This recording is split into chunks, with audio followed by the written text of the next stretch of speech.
At isa pang reforma na pwede nilang gawin, dapat i-purge nila yung mga contractors. Kasi marami dyan, fly-by-night, marami dyan, gaya ni Diskaya, nagpapahiram lang naman ng lisensya, hindi naman talaga gumagawa.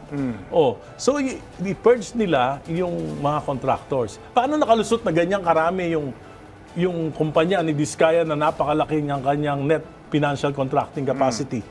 Ibig sabihin kasi bawat proyekto, may requirement ka na meron kang equipments. Correct. Kung meron kang 100 billion na dapat na baka nasaan yung equipment depot ni Diskaya na siguro baka 20 hektarya kulang yung Remember, sa procurement law, bawat proyekto may specific na equipment owned and rent. na specific for that project. Hindi yung isang truck Yes. para sa lahat. So yun ang reforma.